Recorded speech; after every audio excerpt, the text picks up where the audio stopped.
She had $23, a threadbare jacket, and a choice that would define the rest of her life. When 17-year-old Kira spotted the frail woman wandering barefoot through the snow in Chicago's most dangerous territory, Falcone territory, she could have kept walking. She could have protected herself, stayed invisible, and survived another night. Instead, she stripped off her only jacket, wrapped it around a stranger, and held her through 8 brutal hours of deadly cold. She had no idea that the woman was the mother of the city's most feared mafia boss. And he was already on his way. Thank you for sticking around with me, and welcome back, my wonderful story family. If you're already hooked in for today's story and ready to enjoy it, click subscribe and let me know in the comments where you're watching from. Because tomorrow, I will be giving you another story just as interesting as this one. And you don't want to miss it. Now, back to the story. This is the story of one freezing December night that collided 2 impossible worlds. A homeless black teenager with nothing and a crime empire with everything. It's the story of how a dying woman's final moments of clarity revealed a warning about her own son's darkness. And it's the story of how the man who controlled Chicago's underworld watched security footage that shattered him. Not with violence, but with the image of a girl sacrificing her life for a woman she'd never met. Sometimes the person you save ends up saving you right back. Picture this. Chicago, December. The kind of cold that doesn't just bite, it hunts. Kira moved through the shadows of the Gold Coast like a ghost, her breath crystallizing in the air before vanishing. 17 years old.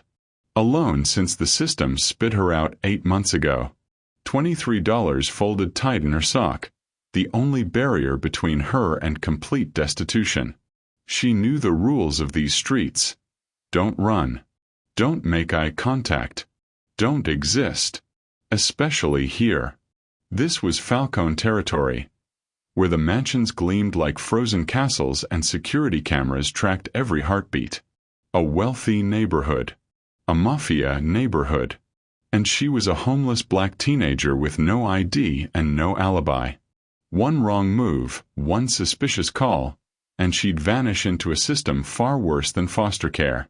So when she saw the old woman stumbling through the snow in nothing but a silk nightgown, Kira's first instinct was to disappear. But the woman turned. Their eyes met. And Kira saw her grandmother's face looking back at her. What happens next will change everything. 47 floors above Chicago, Dante Falcone watched the city sleep. The penthouse command center hummed with quiet efficiency. 12 monitors casting blue light across his sharp features, each screen displaying a different piece of his empire. Warehouse shipments. Casino floors. Restaurant books.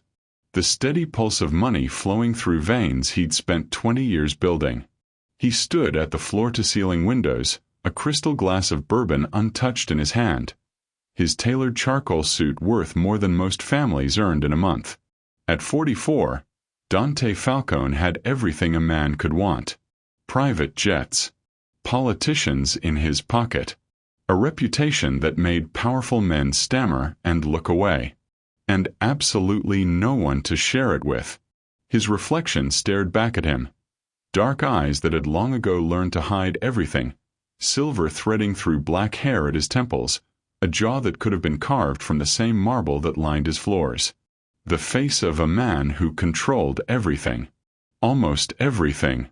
His phone buzzed. Marco, head of mansion security. Boss. The voice was tight with barely concealed panic. We have a situation. Your mother. Dante's blood turned to ice. What about her? She's gone. The night nurse fell asleep, and Isabella. She breached the perimeter. West Gate. Cameras show her heading toward the old garden entrance. But we lost visual when she hit the street. That was. Marco swallowed audibly. That was 43 minutes ago. 43 minutes. In December. In nothing but her nightclothes. The bourbon glass shattered against the wall. Dante was already moving, grabbing his keys, his coat, and his gun. Not because he'd need it, but because he never went anywhere without it. The elevator ride took 11 seconds. He counted each one like a man counting the beats of a failing heart. The Rolls-Royce Phantom roared to life in the underground garage, its armored body built to withstand assassination attempts.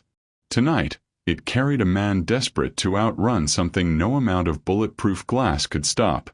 43 minutes. 43 minutes. 43 minutes. The streets blurred past, stoplights he ignored, speed limits that meant nothing. His mother's face swam before him. Isabella Rossi Falcone, once the most beautiful woman in Little Italy, now a ghost who sometimes forgot his name. Who called him Alessio, her dead brother? Who called him Lorenzo, his dead father? Who wandered away looking for people who no longer existed? This is what you can't control, a voice whispered in his mind. This is what all your money, all your power, and all your blood-soaked empire can't fix. He pressed the accelerator harder, watching the speedometer climb past 90. You can make men disappear. You can buy judges. You can burn down anyone who threatens what's yours. But you can't stop her from forgetting you. You can't stop time. You can't stop the cold. His phone rang again. Marco. Tell me you found her, Dante growled. The cameras picked up movement near the west alcove. By the old service gate. We can't, boss, the image is grainy, but there might be someone with her. Someone with her. Dante's grip tightened on the steering wheel until his knuckles went white. His mind immediately went to the darkest possibilities. Kidnapping. Ransom. Some rival family had figured out that the great Dante Falcone had exactly one weakness, and she weighed 93 pounds and didn't remember what year it was. I'm 12 minutes out, he said. Nobody approaches until I get there. Nobody. He hung up and drove faster, the city lights streaking past like falling stars, and tried not to think about how 43 minutes in freezing temperatures was enough to kill a healthy adult. His mother was 76. Frail. Confused. Please, he thought, and didn't even know who he was praying to. He'd stopped believing in God around the same time he'd ordered his first execution, when he was 22, and his father's blood was still wet on the warehouse floor. Please let her be alive. I'll give anything. I'll give everything. The irony wasn't lost on him. A man who'd built his throne on corpses, begging the universe for mercy. But he meant it. Every word. Even emperors have something they'd burn it all down to save. Kira had almost walked past her. The woman was so still at first, a pale smudge against the dark hedges, that Kira's survival-trained eyes had registered her as a statue. Some rich person's lawn ornament. Nothing that concerned a girl who was just trying to reach the heated bus shelter 6 blocks away without freezing to death or getting stopped by private security. But then the smudge moved. And spoke. Alessio. The voice was thin, trembling, and confused. Alessio, is that you? I've been looking everywhere. Mama made cantucci. Your favorite. Why are you hiding from me? Kira froze. Every instinct screamed at her to keep walking. This was Falcone territory. She'd heard the whispers even in the shelters. The name was spoken like a curse, like a warning. Don't steal here. Don't deal here. Don't even breathe too loud here, unless you want to disappear. And this woman, white, elderly, clearly wealthy based on the silk nightgown that probably cost more than Kira had earned in her entire life, was standing barefoot in the snow, talking to ghosts. Don't. She's not your problem. You have $23 and nowhere to go, and if someone sees you with her. The woman turned. Moonlight caught her face. And Kira stopped breathing. Because for one impossible second, it wasn't a stranger looking at her. It was Grandma Eleanor. Same lost expression. Same desperate, searching eyes. Same way, her hands trembled as they reached out for someone, anyone, who might anchor her back to reality. Kira had watched her grandmother slip away like this. Watched the dementia steal her piece by piece. First the names, then the faces, then the ability to recognize the granddaughter who'd slept beside her hospital bed every night for 3 years. She knew that look. She knew it. "Ma'am." Kira's voice came out hoarse. She stepped closer, slowly, the way you approach a frightened animal. "Ma'am, are you okay? Are you lost?" The woman's face crumpled with relief. "Alessio. There you are. I told Mama you'd come back. She didn't believe me, but I knew." She reached out, her frozen fingers closing around Kira's wrist.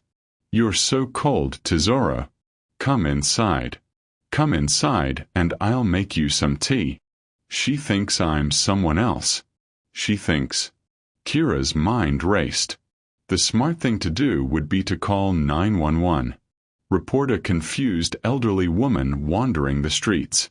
Let the paramedics handle it. Walk away. But she didn't reach for her phone. Didn't even consider it. Think. Kira. Think. Mafia neighborhood. Rich white woman in a designer nightgown. Homeless black teenager with no ID, no address, and no one to vouch for her. Cops would take one look at this scene and see exactly what they always saw: a threat. A suspect. A problem to be solved with handcuffs first. Questions later. And this was Falcone territory. Which meant private security. Which meant cameras. Which meant that even if the cops didn't shoot her on sight, she'd be on someone's radar. Someone powerful. Someone who made problems disappear. "You should run," the survival voice screamed. "Run now while you still can." But the woman, this fragile, freezing, forgotten woman, was still clinging to her wrist.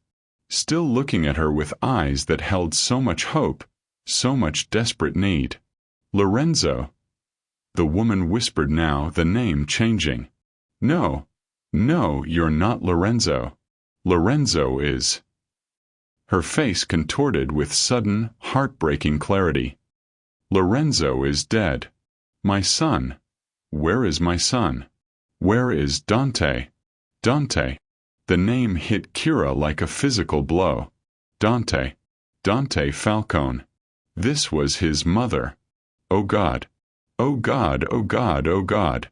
She was standing in the snow holding hands with the mother of the most dangerous man in Chicago. Every rational thought told her to let go. To run. To pretend she'd never seen this woman, never touched her, never existed. But those eyes. Those eyes. Grandma Eleanor had died alone. In a hospital bed at 3 a.m., while Kira slept in a plastic chair 3 feet away. She'd woken up to silence and known instantly that she'd failed. That she'd promised to be there, to hold her hand when the moment came, and she'd fallen asleep. She'd never forgiven herself. She couldn't, wouldn't, let someone else die alone in the cold. "I'm not Dante," Kira said softly, reaching up to cup the woman's frozen cheek. "But I'm here. And I'm not going anywhere. Okay. I'm going to stay with you." The woman's eyes filled with tears. "You'll stay." "I'll stay. God help me, I'll stay."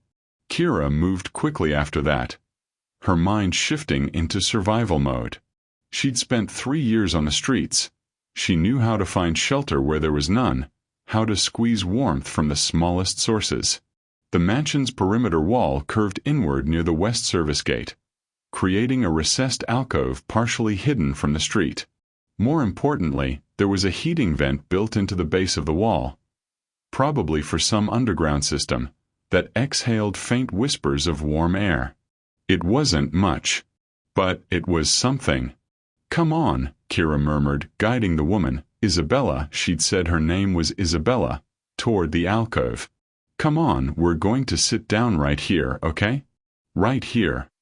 Isabella followed obediently, her bare feet leaving bloody prints in the snow. Kira winced at the sight but didn't stop moving. Priority. Get out of the wind. Second priority. Warmth. She had a jacket. One jacket. Thin. Worn at the elbows. Bought from Goodwill for $4.50 2 years ago. It was the only barrier between her and the killing cold. Kira didn't hesitate. She stripped it off and wrapped it around Isabella's trembling shoulders. There you go. There you go, that's better, right? Isabella clutched the jacket like a lifeline, her eyes widening. But you'll be cold. I'm fine, Kira lied. The cold hit her immediately, brutal and sharp, knifing through her thin sweater. Her body was already starting to shake. I'm fine. I've got something else. She reached into her backpack, the one thing she never let out of her sight, and pulled out the blanket. Grandma Eleanor's blanket. It was old, faded, worn soft from decades of use. It smelled like lavender and hospital antiseptic and home, whatever that word meant anymore. It was the only thing Kira had left of her grandmother, the only thing she'd grabbed when the system had taken her, sorted her, and eventually discarded her. She'd slept under this blanket in shelters and abandoned buildings and subway stations. She'd wrapped it around herself on the coldest nights and pretended Grandma was still there, still singing hymns in that low, sweet voice, still telling her that everything would be okay. It was the most valuable thing she owned. Not in money, in meaning. Kira unfolded it carefully and wrapped it around both of them, pulling Isabella close to share body heat. The older woman was so thin, so fragile. Bones like a bird, skin like paper. She smelled expensive, like roses and something French, but underneath that was the sour scent of fear. There, Kira whispered. That's better. Just stay close, okay? We're going to keep each other warm. Isabella's frozen fingers found Kira's and held on tight. For a long moment, neither of them spoke. The wind howled around the alcove, but the wall blocked the worst of it. The heating vent exhaled its faint breath of warmth against their backs. Overhead, the sky was thick with clouds, and somewhere in the distance, Kira could hear sirens. Someone will come, she told herself. Someone will notice she's missing. Someone will come looking. Just have to make it until then. Just have to keep her alive. Isabella shifted against her, and when she spoke again, her voice was different. Clearer. More present. You're not Alessio, she said quietly. Kira tensed. No. No, ma'am, I'm not. And you're not Lorenzo. No. A pause. Isabella's grip on her hand tightened. You're a stranger. And you gave me your coat. Her voice cracked. Why? Kira swallowed hard. Because someone did it for me once. When I had nothing. When I was nobody. Someone was kind to me for no reason at all. She thought of Grandma Eleanor, who had taken in a foster kid nobody wanted and loved her like blood. My grandmother used to say that kindness isn't about what you get back. It's about who you want to be. Isabella was quiet for a long time. Then, in a voice so soft Kira almost missed it. You're going to die out here. For me. A stranger. I'm not going to die. You're shaking. I'm fine. Isabella turned her head, and for a moment, just a moment, her eyes were completely lucid, completely clear, completely there. My son, she whispered. Dante. He'll come for me. He always comes. But, she gripped Kira's hand harder, almost painfully. Be careful. He's not what he seems. There's a darkness in him. A darkness I put there. Tears slipped down her weathered cheeks. He does terrible things. Terrible things. And he tells himself it's for me, for family, for love. But it's not. It's rage. It's hunger. It's the hole his father left. Kira didn't know what to say. Didn't know if this was lucidity or madness or something in between. He'll look at you, Isabella continued, her voice barely audible, and he'll see a threat. That's what he does. That's how he survives. But you, she lifted one trembling hand to Kira's face. You're not a threat. You're a light. Don't let him snuff you out. I won't, Kira whispered. I promise. Isabella smiled, a real smile, sad and sweet and knowing. You remind me of someone I used to be, she said. Before Lorenzo. Before Dante. Before all of it. Her eyes began to cloud again, the clarity slipping away like water through fingers. I was kind once, too. I was. She trailed off. Her head drooped against Kira's shoulder. The lucid moment was over. The night stretched on forever. Kira lost track of time somewhere around the 4th hour. The cold had stopped hurting, which was bad. She knew it was bad, knew that numbness was the first sign that her body was shutting down. But she couldn't focus on that. Couldn't let herself think about it. She talked instead. My grandmother used to make sweet potato pie every Sunday, she said, her voice slurring slightly. Didn't matter. Isabella was asleep or unconscious. Kira couldn't tell which. But she kept talking anyway. She'd let me help with the crust.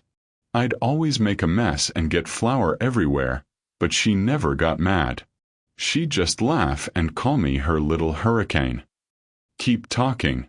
Keep her warm. Keep yourself awake. She worked 3 jobs when I was little. Cleaning houses. Doing laundry.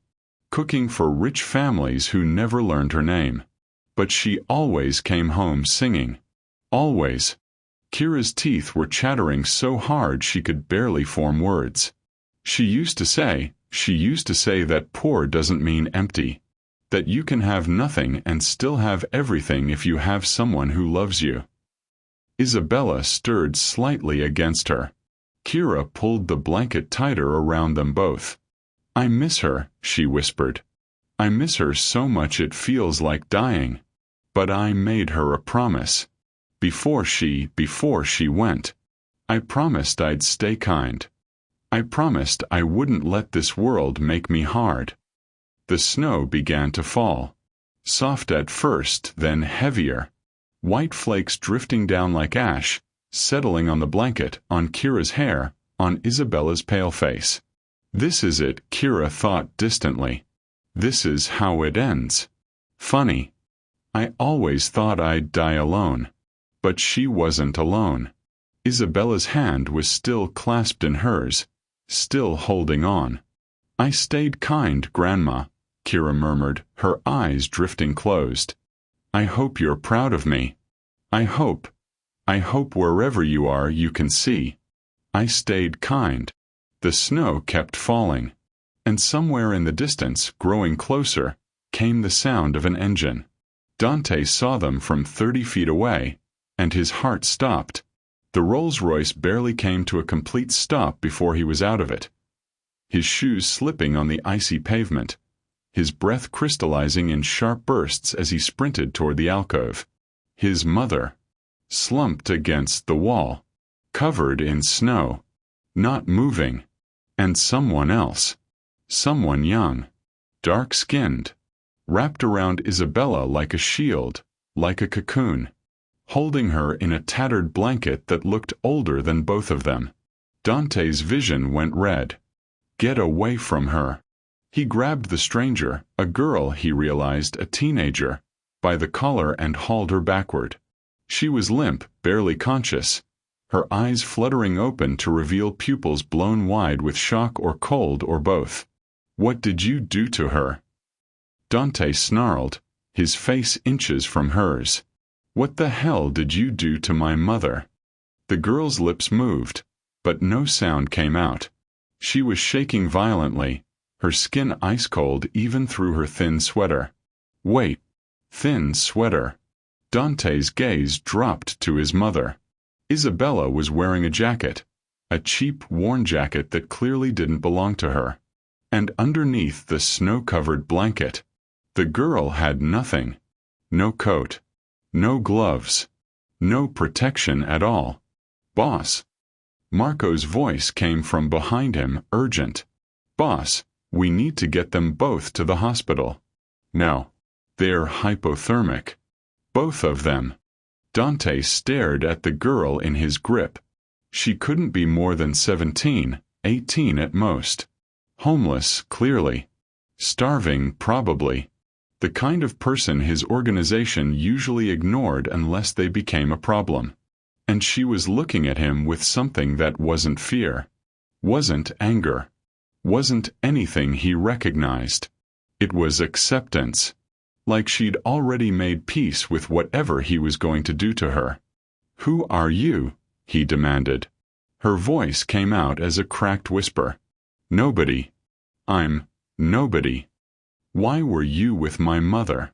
A ghost of a smile. "Because someone had to be." Her eyes rolled back. She went limp in his arms. "Get the car!" Dante roared, lifting her. God, she weighed nothing, and carrying her toward the Rolls-Royce. "Get my mother." "No. We're going to Northwestern. I want the best doctors, the private wing, everything. Move." His men scrambled to obey. And Dante Falcone, who hadn't prayed in 22 years, found himself bargaining with God for the second time that night.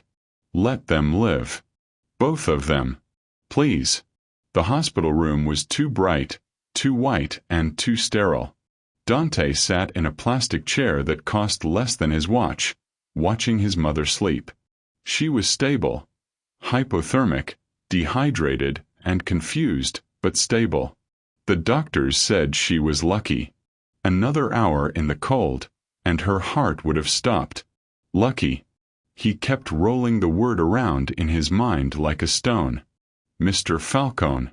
Detective Catherine Webb stood in the doorway, her face unreadable. She was one of the few cops in Chicago that Dante's money couldn't buy, which meant she was either incredibly ethical or incredibly stupid. He'd never been able to figure out which. Detective. He didn't stand. Is there a problem? No. No problem. She stepped into the room, a tablet in her hands. I wanted to show you something. Your security team pulled the footage from the Westgate cameras. 8 hours worth. She paused. I think you should see it. Dante's jaw tightened. I don't have time for. Make time. Something in her voice stopped him. He looked at her, really looked, and saw something he'd never seen in a cop's eyes before. Respect. Reluctantly, he took the tablet. The footage was grainy and shot from a bad angle but clear enough. He watched the girl, Kira. The hospital intake form said her name was Kira, approach his mother in the snow. Watched her hesitate. Watched the obvious war playing out across her face. He watched her stay. He watched her strip off her jacket, her only protection against the killing cold, and wrap it around Isabella. He watched her pull out a blanket that looked old enough to be an heirloom and wrap it around them both. He watched her hold his mother for 8 hours. 8 hours. Talking to her. Rubbing her arms to keep the circulation going. Putting her own body between Isabella and the wind. He watched her slowly freeze to death. For a stranger. For a confused old woman she'd never met. For his mother. Dante's hands began to shake. The doctors say your mother's alive because of her, Detective Webb said quietly. The girl's body heat, the jacket, the blanket. It was just enough to keep Isabella's core temperature above critical. Another 30 minutes and they'd both be dead. But if Kira hadn't been there. She didn't finish the sentence. She didn't need to. Dante stared at the frozen image on the screen. Kira's face, half buried in snow, her arms wrapped around his mother like she was the most precious thing in the world. I assumed she was hurting her. I assumed she was stealing. I assumed the worst, because that's what I always do.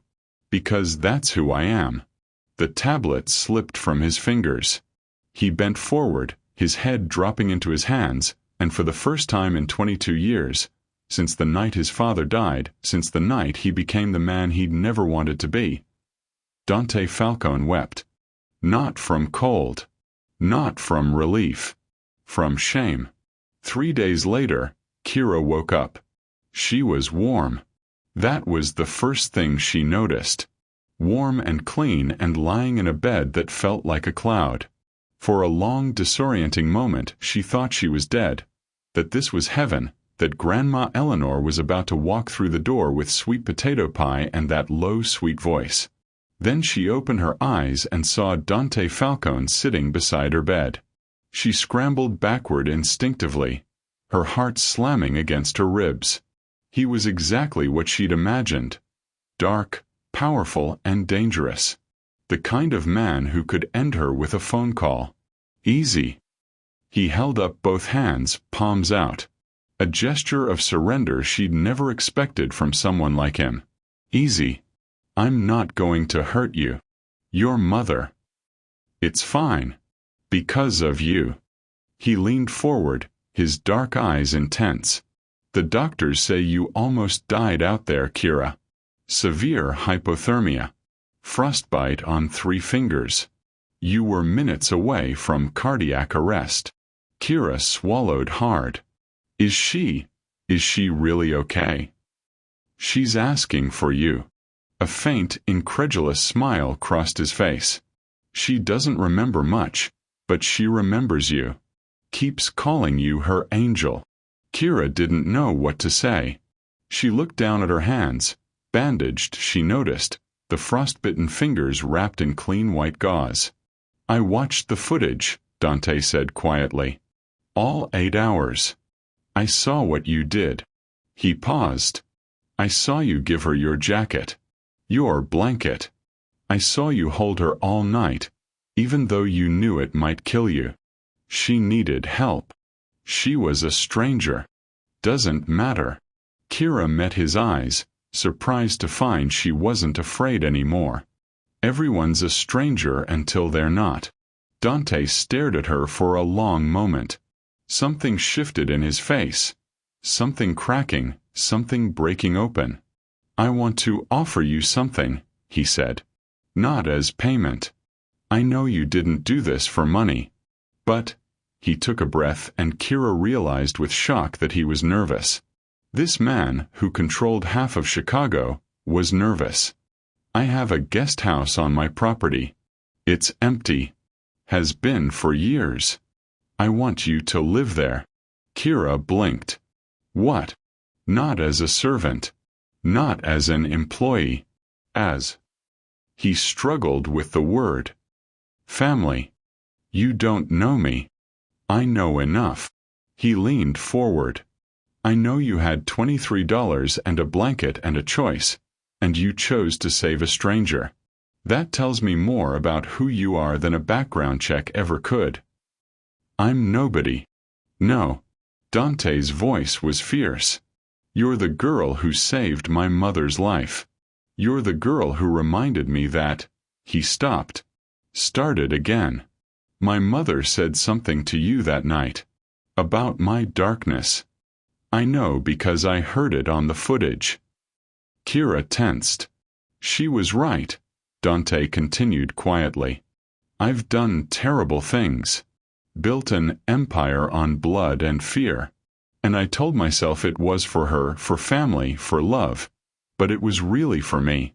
For the hole I've been trying to fill since my father died. He looked at her with eyes that held no pretense, no mask. You reminded me what kindness looks like. What it costs. And I need to be someone who deserves that. Kira was silent for a long time. Your mother, she finally said. She told me you'd see me as a threat. I did. At first. He smiled, sad and self-aware. But I was wrong. You're not a threat, Kira. You're a second chance. If you'll let me take it. Kira thought about her grandmother. About the promise she'd made. About what it meant to stay kind in a world that rewarded cruelty. Okay, she whispered. Dante exhaled like he'd been holding his breath for years. Okay. Okay. But I have conditions. His eyebrows rose. Name them. I want to get my GED. And go to college eventually. And I'm not going to be part of your business. Whatever that is. I don't want to know about it. Dante nodded slowly. Done. What else? I want to visit your mother. Regularly. She shouldn't. Kira's voice caught. She shouldn't have to be confused alone. For a moment, Dante's face crumbled. Then he rebuilt it, piece by piece, into something softer than she'd ever seen. I think she'd like that, he said. I think she'd like that very much.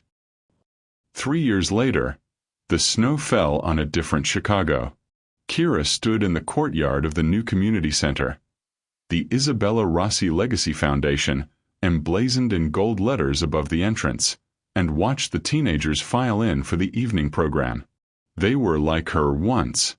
Aged out of the system. Nowhere to go. Nobody is waiting for them. But now they had this. A place to sleep.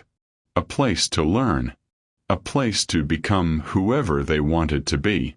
Dante had built it with money that Kira didn't ask about. Blood money, probably. Empire money.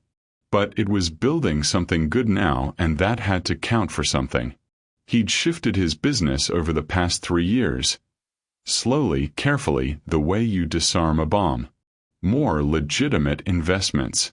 Fewer midnight meetings. A foundation that actually helped people instead of hurting them. It wasn't redemption. Not fully. But it was a start. Isabella had died last spring, peacefully, in her own bed, with Dante on one side and Kira on the other. Her last lucid words had been thank you to Kira for staying.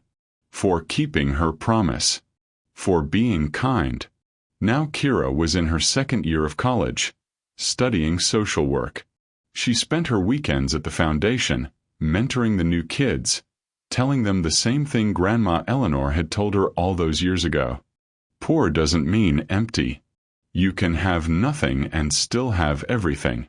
She walked to the small memorial garden behind the center, Dante's addition after Isabella passed, and stopped in front of the bronze plaque embedded in the stone wall. Isabella Rossi Falcone, 1948 to 2027. Home is where someone waits for you. Family is who stays. Kira traced the words with her fingertips. She'd stayed. Through the cold and the fear and the impossible odds, she'd stayed. And in the end, staying was what saved them all. Behind her, she heard footsteps. Dante appeared at her side, older now, softer around the edges. He didn't say anything. Just stood there with her, looking at his mother's name. She'd be proud of this, Kira said quietly. All of it. She'd be proud of you, Dante replied. You're the one who made it happen. Kira shook her head. I just gave her my jacket. You're the one who built all this. No. Dante turned to look at her. The girl who had become his family, his conscience, and his second chance. You gave me something more than a jacket, Kira. You gave me a reason to be better.